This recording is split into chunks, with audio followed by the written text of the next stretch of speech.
Hello everyone, welcome to my YouTube channel being a best teacher. आज की इस lecture में हम करेंगे subject understanding disciplines and school subjects का टॉपिक एकेडमिक डिसिप्लिन्स। देखिए, ये आपका इस सब्जेक्ट का one of the most important topic है एंड इस सब्जेक्ट में इस टॉपिक के बिना क्वेश्चन पेपर आपका फॉर्म नहीं होता है। One of the very important most important question ये आपका है। तो यहाँ पे इस टॉपिक को बिल्कुल स्किप आपको नहीं करना है। ठीक है, तो देख लेते हैं किस तरीके से क्वेश्चन पूछे जाते हैं इस सब्जेक्ट में, इस टॉपिक से आपसे। तो देखिए, आपसे 4 मार्क्स में और 16 मार्क्स में दोनों में ही ये क्वेश्चन आ सकता है। आपसे कई बार पूछ लेता है कि what is academic discipline directly, या nature of academic discipline, characteristics of academic discipline, या 16 मार्क्स में भी अगर ये क्वेश्चन आता है तो 16 मार्क्स में कंबाइंड क्वेश्चन आता है। वन ऑफ द पार्ट आपको एकेडमिक डिसिप्लिन देखने को मिलता है।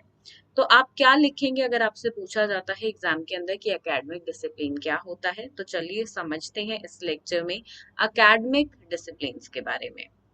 The term academic discipline certainly incorporates many elements of the meaning of discipline। देखिए, इससे पहले हमने डिसिप्लिन का क्या मीनिंग होता है, ठीक है, ये हमने किया था। ठीक है, मैं यहाँ आई बटन में आपको लिंक दे रही हूँ, तो अगर ये वीडियो आपने नहीं देखी है, इस लेक्चर का आनंद आपने नहीं लिया है, तो ये लेक्चर अटेंड जरूर करें और डिसिप्लिन का क्या मीनिंग होता है वो समझें।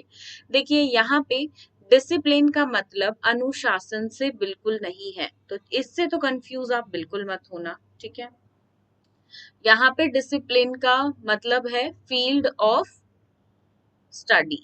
ठीक है, फील्ड ऑफ स्टडी। ठीक है, अब यहाँ पे हम बात करने वाले हैं स्पेसिफिकली एकेडमिक डिसिप्लिन की। देखिए, ऑल्दो डिसिप्लिन और एकेडमिक डिसिप्लिन सिमिलर ही है, लेकिन आप पे को कई बार एग्जामिनर पूछ लेता है, क्वेश्चन पेपर आपको इस तरीके से मिलेगा कि डिसिप्लिन का मतलब बताओ। ठीक है, वहीं पे दूसरा क्वेश्चन आपको देखने को मिलेगा कि एकेडमिक डिसिप्लिन क्या होता है। तो देखिए, आप सेम चीजें तो नहीं लिख सकते, आपको दोनों में अलग लिखनी है। दोनों चीजें अलग हैं। कैसे? यहाँ पे स्पेसिफिकली एकेडमिक्स के डिसिप्लिन की बात हो रही है। कौन से डिसिप्लिन? एकेडमिक वाले। और यहाँ पे जनरल डिसिप्लिन की बात हो रही है। जनरल डिसिप्लिन के बारे में हम पिछले लेक्चर में कर चुके हैं, आज स्पेसिफिकली एकेडमिक डिसिप्लिन के बारे में करेंगे। ठीक है, तो चलिए शुरू करते हैं। The term academic discipline certainly incorporates many elements of meaning of discipline as school subject। तो यहाँ पे स्कूल डिसिप्लिन वाले ही डिसिप्लिन की बात हो रही है। स्कूल डिसिप्लिन वाला मतलब डिसिप्लिन जो हमने पिछली देखिए क्लास में किया था, that is field of study वाला। ये स्कूल डिसिप्लिन वो वाला अनुशासन वाली स्कूल डिसिप्लिन की बात नहीं हो रही है, इस चीज का ध्यान रखें। ठीक है, it has also become a technical term for organization of learning and systematic production of new knowledge। तो देखिए, एकेडमिक डिसिप्लिन क्या है? एकेडमिक डिसिप्लिन यहाँ पर होता है, एक टेक्निकल टर्म है कि लर्निंग को, देखिए लर्निंग को किस तरीके से ऑर्गेनाइज किया जाएगा। ठीक है, ऑर्गेनाइज किया जाएगा और किस तरीके से सिस्टमैटिक उसको रखा जाएगा। ठीक है, सिस्टमैटिक कैसे? देखिए, कोई भी चीज हम बच्चों को इंट्रोड्यूस करते हैं, जैसे कि आप अपने ही चैप्टर्स देख सकते हैं, तो वहां पे पहले होता है डेफिनेशंस होती है, या डेफिनेशन से पहले भी मीनिंग होता है। ठीक है, मीनिंग के बाद डेफिनेशन आई, फिर किसी चीज के कैरेक्टरिस्टिक्स आते हैं, फिर उसका नेचर आ गया, फिर उसके काइंड्स आ गए। ठीक है, काइंड्स के बाद आप बोल सकते हो टाइप्स आ गए। ठीक है, फिर उसके बारे में आप उसकी फॉर्म्स करते हो या कुछ भी कर रहे हो, देन कंक्लूजन आ जाता है। ठीक है, तो ये एक सीक्वेंस होता है किसी भी चीज को पढ़ने का। तो ये होता है एक ऑर्गेनाइज्ड और सिस्टमैटिक सीक्वेंस, जिसकी बात हम यहाँ पे कर रहे हैं। ठीक है, तो यही है एकेडमिक डिसिप्लिन। देखिए, एकेडमिक डिसिप्लिन में सिर्फ एकेडमिक्स के बारे में बात होगी, यानी कि एक ऐसा कोई सब्जेक्ट अगर आप ले लीजिए, जैसे कि एकेडमिक डिसिप्लिन हम ले लेते हैं सोशियोलॉजी। ठीक है, या आप ले सकते हैं आर्कियोलॉजी ले लीजिए इसमें। ठीक है, तो इनमें क्या होता है? इनमें देखिए स्पेसिफिकली इन्हीं के बारे में बात होती है, इन्हीं के रिसर्च होते हैं। ठीक है, रिसर्च के अंदर इन्हीं की थ्योरीज हुई, इन्हीं के कॉन्सेप्ट्स हुए। ठीक है, और क्या होंगे? इन्हीं की ही डेफिनेशंस होंगी। ठीक है, यही चीजें मिलकर बनाती है एक डिसिप्लिन, राइट? तो यहाँ पे उस एकेडमिक डिसिप्लिन के अंदर उसी की ही टेक्निकल टर्म्स होंगी। जैसे कि देखो, मेडिकल के अंदर या लॉ का एग्जांपल ले लेते हैं, लॉ के अंदर अपनी ही टर्म्स होती हैं। कौन कौन सी टर्म्स होती हैं? जैसे कि आपकी पेटिशन होती है, ठीक है, चैम्बर होते हैं, ठीक है, ये हम और किसी में यूज नहीं करते, ये स्पेसिफिकली लॉ की ही कुछ टर्म्स हैं, ठीक है। तो केस हो गया, ठीक है, डॉक्यूमेंटेशन हो गया, या जो भी, तो ये स्पेसिफिक फील्ड से रिलेटेड टेक्निकल टर्म्स है। वहीं पे देखो आप बायो से रिलेटेड देख लो, जैसे कि ब्लड हो गया, ठीक है, और भी बहुत सारे ऐसे टेक्निकल वर्ड्स हैं। मेडिकल से भी रिलेटेड आप देख सकते हो, एजुकेशन में उसके अपने टेक्निकल टर्म्स होते हैं, ठीक है। मेडिकल में कौन से हो गए? सर्जरी हो गई, पोस्टमार्टम हो गया, तो ये उसके टेक्निकल टर्म्स है। तो हर फील्ड के अपने अपने टेक्निकल टर्म्स होते हैं, ठीक है। Often disciplines are identified with taught subjects, ठीक है। अब हम देखिए, स्कूल सब्जेक्ट्स जो होते हैं या सब्जेक्ट कह लो, ये तो हम लोअर में, मतलब यहाँ पे बोल सकते हैं लोअर एजुकेशन में, मतलब स्कूल लेवल पे हम इसको यूज करते हैं, सब्जेक्ट्स बोल देते हैं।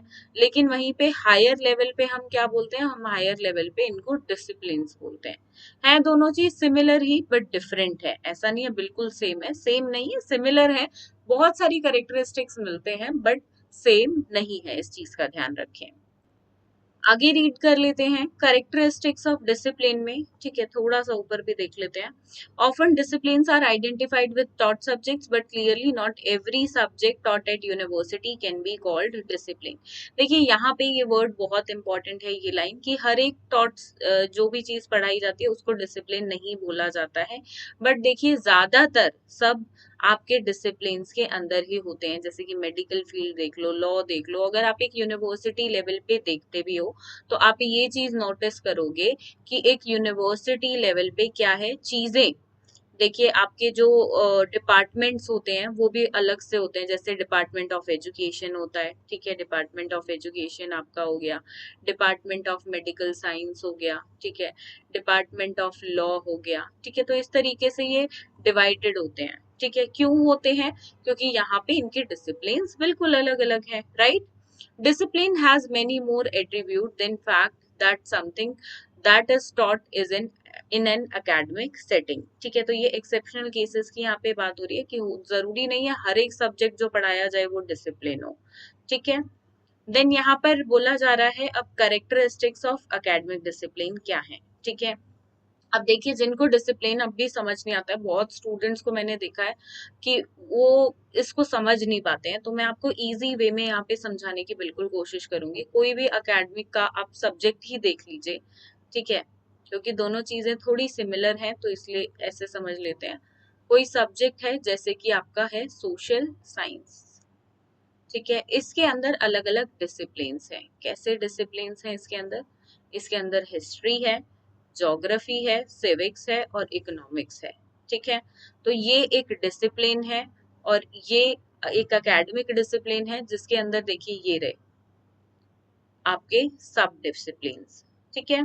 तो ये क्या है? ये आपका एक डिसिप्लिन है जिसके अंदर आप बोल सकते हो ये अलग अलग एकेडमिक डिसिप्लिन हैं, राइट।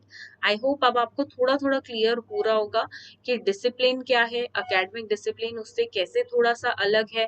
यहाँ पे अनुशासन वाला डिसिप्लिन कौन सा होता है, जो जिसकी तो हमें इस सब्जेक्ट में बात ही नहीं करनी है।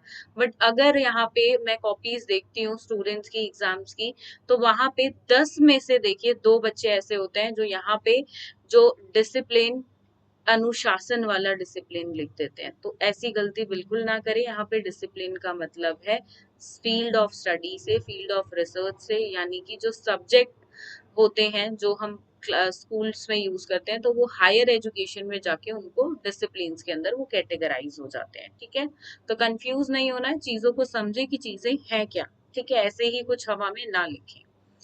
Characteristics of academic discipline: discipline have a particular object of research, ठीक है, अलग अलग रिसर्च होते हैं। जैसे मैंने आपको बताया लॉ की फील्ड है, आपका सोसाइटी है, दैट इज सोशियोलॉजी बोल लीजिए, इसमें पॉलिटिक्स है, तो अलग अलग ऐसे फील्ड्स होती हैं, ठीक है। दो द ऑब्जेक्ट ऑफ रिसर्च में be shared with another discipline, हो सकता है इसमें जो चीजें पढ़ाई जा रही हैं वो इसमें भी कुछ सिमिलर चीजें पढ़ाई जाए, ठीक है। ऐसा कोई सब्जेक्ट ले लीजिए जिसमें आपको पता हो कि चीजें थोड़ी थोड़ी सिमिलर पढ़ाई जाती हैं, ठीक है। जैसे कि फॉर एग्जाम्पल यहाँ पे हम ले लेते हैं पॉलिटिक्स को और सोसाइटी को, ठीक है। पॉलिटिक्स, जो एग्जाम्पल्स यहाँ पे है मैं वही एग्जाम्पल्स यूज कर रही हूँ, पॉलिटिक्स को और सोसाइटी को। ठीक है, देखिए यहाँ पे जो वेस्टर्न थ्योरीज के टॉपिक्स होते हैं, ठीक है, तो वेस्टर्न थ्योरीज यहाँ पे पॉलिटिक्स में भी पढ़ाई जाती हैं और सोसाइटी में भी। ठीक है, सोसाइटी में पढ़ाई जाती है क्योंकि वो सोसाइटी का पार्ट है। ठीक है, पॉलिटिक्स में पढ़ाई जाती है क्योंकि जो लोग पॉलिटिक्स में हैं उनको आगे चल के उस सोसाइटी को ही टैकल करना है, उस सोसाइटी के लिए ही काम करना है, सामाजिक कार्य करने हैं, तो इसलिए उनको सोसाइटी के अंदर की चीजें, एलिमेंट्स, हर एक चीज पढ़ने की जरूरत है। ठीक है, तो ये हो गया। वहां पे देखिए यहाँ पे क्या हो गया, इस लाइन का मतलब आपको समझ आएगा कि दो द ऑब्जेक्ट ऑफ रिसर्च में बी, कुछ कुछ चीजें शेयर्ड हो अनदर डिसिप्लिन से, जैसे कि यहाँ पे वेस्टर्न फिलोसफी का टॉपिक इसमें भी पढ़ाया गया और इसमें भी। ठीक है, तो ये रहा आपका फर्स्ट करेक्टरिस्टिक्स और मोस्ट इंपॉर्टेंट करेक्टरिस्टिक है। देन यहाँ पे सेकेंड है, discipline have a body of accumulated specialist knowledge referring to the object of research which is specific to them and not generally shared with another discipline। देखिए एक discipline की अगर हम बात करें तो उसकी कुछ ऐसी यूनिक चीजें होती हैं जो उस डिसिप्लिन को अलग बनाती हैं। ठीक है, यहाँ पे जैसे अभी हमने एग्जांपल लिया सोसाइटी और पॉलिटिक्स का, चलो कुछ कुछ टॉपिक तो यहाँ पे सेम है। ठीक है, बट कुछ ऐसी चीजें, कुछ ऐसे एलिमेंट्स, कुछ ऐसे टॉपिक्स इनके अंदर, रिसर्चेस इनके अंदर ऐसी होती हैं जो इनको एक से दूसरे से अलग बनाती हैं। तभी देखिए जिस स्टूडेंट का इंटरेस्ट सोसाइटी में होगा वो यहाँ पे इस डिसिप्लिन की स्टडी करेगा, इस एकेडमिक डिसिप्लिन की। दूसरा जिसका इंटरेस्ट पॉलिटिक्स में होगा वो उसकी स्टडी करेगा। ठीक है, तो इनकी जो ऑब्जेक्ट ऑफ रिसर्च होते हैं वो अलग होते हैं, जो इनसे स्पेसिफिक होते हैं। ठीक है, और इनकी अपनी स्पेसिफिक टर्मिनोलॉजीज भी होती हैं। ठीक है, जैसे अभी मैंने आपको बताया था कि मेडिकल के अंदर क्या हुआ, मेडिकल के अंदर जैसे हो गया पोस्टमार्टम, हो गया सर्जरी, हो गया, ठीक है, ऑपरेशन थिएटर्स हो गए, तो ये इस फील्ड की, इस पर्टिकुलर एकेडमिक डिसिप्लिन की टर्मिनोलॉजीज हैं। लॉ के अंदर हो गया आपका पेटिशन, कोर्ट, चैम्बर, तो ये इसकी अपनी स्पेसिफिक टर्मिनोलॉजीज या टेक्निकल टर्म्स हम इनको बोल सकते हैं, ये इनकी अपनी टेक्निकल टर्म्स हैं, किसी भी तरीके से आप लिखना चाहें। ठीक है, तो ये चीज यहाँ पे दो करेक्टरिस्टिक्स के बारे में रही। आगे चलते हैं, यहाँ पे देखिए और भी करेक्टरिस्टिक्स हैं। अगर आप मुझसे पूछेंगे कि मैम कितने करेक्टरिस्टिक्स लिखने चाहिए, तो मैं आपको एडवाइस करूंगी आप सिर्फ 6 करेक्टरिस्टिक्स लिखें। इससे ज्यादा की आपको आपके एग्जाम में लिखने की नीड नहीं है, क्योंकि ये क्वेश्चन आपका 2 या 3 पार्ट में कंबाइंड होके 16 मार्क्स में पूछा जाता है। ठीक है, तो उसमें आपका अगर आप एवरेज देखेंगे तो 5 या 4 नंबर के हिसाब से ये आपका बैठता है, और 4-5 नंबर के हिसाब से आपको सिर्फ इतना, मतलब थोड़ा सा आप मीनिंग लिख रहे हैं और उसके करेक्टरिस्टिक्स डाल रहे हैं, दैट्स इट, इतना ही रिक्वायर्ड है, इससे ज्यादा बिल्कुल नहीं है। ठीक है, नेक्स्ट है यहाँ पे, discipline have theories concepts that can organise and accumulated specialist knowledge effectively. तो देखिए हर एक डिसिप्लिन की अपनी थ्योरीज और कॉन्सेप्ट्स होती हैं जो एक ऑर्गेनाइज्ड वे में स्पेशलिस्ट के द्वारा नॉलेज उनकी दी जाती है। ठीक है, मतलब देखिए जैसे कि आप किसी भी लॉ में देख लीजिए, वहां पे अपनी थ्योरीज हैं, एजुकेशन की फील्ड में देखेंगे आप, यहाँ पे अपनी कॉन्सेप्ट्स हैं, जैसे कि हम यहाँ पे डिफरेंट डिफरेंट थ्योरिस्ट के बारे में पढ़ते हैं, डिफरेंट डिफरेंट थ्योरिस्ट पढ़ते हैं, जैसे कि आपने पियाजे की पढ़ी, वाइगोत्स्की की पढ़ी, कॉलबर्ग की पढ़ी। ठीक है, एजुकेशन में अब ये थ्योरी आपको लगता है लॉ वालों को पढ़ाई जाएगी, उनका कोई लेना देना नहीं है इससे, ये तो बच्चों के पर्सपेक्टिव से है। तो ये एजुकेशन की फील्ड में जो अपनी बैचलर्स मास्टर्स कर रहे हैं सिर्फ वो पढ़ेंगे। ठीक है, next is discipline use specific terminologies or a specific technical language adjusted to a object। देखिए यहाँ पे पिछली स्लाइड में मैं ऐड करके आपको पहले ही बता चुकी हूँ, मतलब हर एक जो आपका स्पेसिफिक एकेडमिक डिसिप्लिन है उसकी अपनी एकेडमिक की स्पेसिफिक टर्मिनोलॉजीज होती हैं और टेक्निकल लैंग्वेज होती है जो उसको बाकी डिसिप्लिन से अलग बनाती हैं। ठीक है, डिसिप्लिन है, यहाँ पे आप देखिए एग्जाम्पल भी लिख सकते हैं, जैसे कि मैं आपको लॉ और मेडिकल का एग्जाम्पल बार बार बता रही हूँ, तो आप वो एग्जाम्पल भी यहाँ पे मेंशन कर सकते हैं। ये सिर्फ हम समझने के लिए डिस्कस नहीं कर रहे हैं, हम लिखने के लिए भी कर रहे हैं। ठीक है, discipline have developed specific research method according to the specific research requirement and may not be crucially। ठीक है। देखिए हर एक चीज को पढ़ाने का अपना मेथड भी एक अलग ही होता है टीचिंग लर्निंग का। जैसे कि हमें पता है कि मेडिकल फील्ड के अंदर वहां पे क्या होता है, देखिए वहां पे इंटर्नशिप्स होती हैं हॉस्पिटल्स में, ठीक है, वहां पे प्रैक्टिकल लर्निंग की जरूरत बहुत ज्यादा होती है। ठीक है, ऐसे ही अगर हम बात करते हैं एजुकेशन की, तो एजुकेशन की प्रैक्टिस कहाँ पे होगी, वहाँ क्लासरूम्स में होती है। लॉ की कहाँ पर होगी, लॉ की होगी कोर्ट्स में। ठीक है, तो इस तरीके से स्पेसिफिक रिसर्च मेथड्स हर एक चीज के होते हैं, अपनी अपनी रिक्वायरमेंट होती है स्पेसिफिक रिसर्च की। ठीक है, नेक्स्ट इज यहाँ पे है discipline must have some institutional manifestation in form of subject taught at universities और college, respective academic departments and professional association connected to it. तो देखिए ये तो बिल्कुल होता है, हर एक डिसिप्लिन का अपना एक डिपार्टमेंट होता है। जैसे कि आप एक यूनिवर्सिटी के अंदर देखेंगे तो वहां होगा आपका डिपार्टमेंट ऑफ लॉ। ठीक है, ये एक अलग डिपार्टमेंट होगा, इसको ब्लॉक के नाम से भी कई बार दे दिया जाता है, ए ब्लॉक इसका है। फिर बी ब्लॉक बना देते हैं आपका department of education, maybe C बना दिया आपका department of medical science, D बना दिया डिपार्टमेंट ऑफ इंजीनियरिंग। ठीक है, तो इस तरीके से आपका डिवाइडेड रहते हैं डिफरेंट डिफरेंट डिपार्टमेंट्स जो अपने अपने प्रोफेशनल एसोसिएशन से कनेक्टेड होते हैं। ठीक है, तो एजुकेशन के अंदर देखिए, अगर मैं आपको थोड़ा सा और ब्रीफ में बता देती हूँ, एजुकेशन डिपार्टमेंट के अंदर कौन कौन से होंगे आपके डिफरेंट कोर्सेज होंगे, जैसे कि bachelors of education, masters of education, यहाँ पे मे बी आपके कोर्सेज कोई डिप्लोमा के भी हों, सर्टिफिकेट कोर्सेज भी हों। ठीक है, इसके अंदर और भी होंगे, बीएड स्पेशल होगा, एमएड स्पेशल होगा। ऐसे ही इंजीनियरिंग के अंदर बात करें तो यहाँ पे डिफरेंट टाइप्स होंगे, सिविल इंजीनियरिंग होगी, इलेक्ट्रिकल होगी, कंप्यूटर होगी। तो इस तरीके से अलग अलग डिपार्टमेंट्स के अलग अलग प्रोफेशनल एसोसिएशंस उनसे कनेक्टेड होते हैं। आई होप आपको अब ये पॉइंट अच्छे से क्लियर होगा। नेक्स्ट पॉइंट यहाँ पे डिस्कस कर लेते हैं। नेक्स्ट पॉइंट है academic discipline is a branch of learning और scholarly investigation that provides a structure for students program of study specially in the graduate and post graduate level.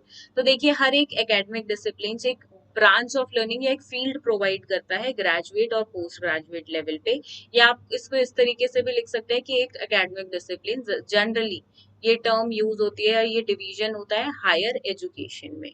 ठीक है, तो ये डिफरेंट डिफरेंट देखिए प्रोग्राम ऑफ स्टडी बना देता है graduation के और पोस्ट ग्रेजुएशन लेवल की। जैसे कि 12th के बाद आपके पास ऑप्शन है, आपको बीए करनी है, बैचलर ऑफ आर्ट्स करनी है तो किसी भी पर्टिकुलर सब्जेक्ट में कर सकते हो, बीकॉम करनी है तो उसमें कर सकते हो, बीकॉम ऑनर्स कर सकते हो, वहीं पे बीएससी कर सकते हो, या और भी देखिए आज के टाइम में तो बहुत एकेडमिक डिसिप्लिन्स हैं जो अलग अलग आपको डिग्रीज प्रोवाइड करते हैं, मतलब ग्रेजुएशन लेवल पे भी हैं और पोस्ट ग्रेजुएशन लेवल पे भी है। ठीक है, नेक्स्ट है academic discipline is a field और branch of learning affiliated with academic department of university formulated for advanced of research and scholarship. तो देखिए यहाँ पे इसमें जो भी एकेडमिक डिसिप्लिन होता है कुछ ना कुछ ऐड होता रहता है, तो यहाँ पे researches are always on going. ठीक है, academic discipline is formulated for professional training of researchers academic and discipline. तो देखिए इनको जो पढ़ाते हैं वो भी पढ़ाते हैं जो इस फील्ड में एक्सपर्ट होते हैं, स्पेशलिस्ट होते हैं, प्रॉपरली ट्रेंड होते हैं, जिनको नॉलेज होती है प्रॉपरली उस एकेडमिक डिसिप्लिन की। और इस एकेडमिक डिसिप्लिन से एक इंडिविजुअल जो लाइक ग्रेजुएट होता है किसी पर्टिकुलर एकेडमिक डिसिप्लिन में या पोस्ट ग्रेजुएट होता है, तो वो इतना इक्विप्ड हो जाता है कि वो प्रोफेशनल ट्रेनिंग उसको प्रॉपरली हो जाती है। देखिए उससे वो क्या बन जाता है, वो खुद भी एक रिसर्चर बन जाएगा, वो खुद भी एक स्पेशलिस्ट बन जाएगा और एक्सपर्ट बन जाएगा, राइट। तो हर एक डिसिप्लिन को पढ़ाने वाले भी वही होते हैं, एक्सपर्ट स्पेशलिस्ट, और पढ़ने के बाद भी इंसान फिर वो खुद बन जाता है वो। ठीक है, तो हर एक एकेडमिक डिसिप्लिन किस चीज से बनता है, एक प्रोफेशनल ट्रेनिंग होती है इसमें रिसर्चर्स एकेडमिक्स रिसर्चर्स की, एकेडमिक्स की और स्पेशलिस्ट की, राइट। तो आई होप अब आपको ये क्लियर होगा एकेडमिक डिसिप्लिन का टॉपिक। मैं कुछ और करेक्टरिस्टिक्स आप सभी के सामने प्रेजेंट कर रही हूँ, जो अगर आपको अच्छे लगे तो आप इनको अपने आंसर में ऐड कर सकते हैं। ठीक है, अगर आप चाहें तो ऐड कर सकते हैं, वही चीजें हैं, थोड़ा सा यहाँ पे देखिए वर्ड्स को चेंज है, आप उस तरीके से लिख सकते हैं। कुछ एग्जाम्पल्स भी देखिए आप इस तरीके से देख सकते हैं। The branch of science are commonly referred as scientific discipline बोला जाता है, जिसमें फिजिक्स, केमिस्ट्री, बायो होते हैं। जैसा कि मैंने अभी आपको सोशल साइंस का एग्जाम्पल दिया था, जैसे कि उसमें था आपका history, geography, civics and eco, right. तो इस तरीके से आप लिख सकते हैं। तो ये कुछ एडिशनल इन्फॉर्मेशन है जिन भी स्टूडेंट्स को ऐड करने के लिए अपने आंसर में और चीजें चाहिए हो तो वो यहाँ से हेल्प ले सकते हैं, ठीक है। So that's done with the topic and ये था एकेडमिक डिसिप्लिन्स का टॉपिक। आई होप आपको क्लियर होगा कि what is academic disciplines now and किस तरीके से आपको एग्जाम में अपना आंसर लिखना है। देखिए, जनरली ये सब्जेक्ट स्टूडेंट्स को डिफिकल्ट लगता है, बट आई विल डेफिनेटली से एवरी टाइम कि ये सब्जेक्ट डिफिकल्ट नहीं है, थोड़ा सा ट्रिकी है, थोड़े से यहाँ पे टर्म्स हैं, अगर आप उनको समझ लेते हैं तो यहाँ पे ये सब्जेक्ट सबसे इजी है। बस आपको थोड़ा सा एफर्ट्स अपने ज्यादा पुट करने हैं। तो इसी के साथ मिलते हैं अगली वीडियो में। ये वीडियो आपको पसंद आई हो तो लाइक, शेयर, सब्सक्राइब जरूर करें। साथ में कोई क्वेरी आपकी हो तो कमेंट बिल्कुल करें। Thank you.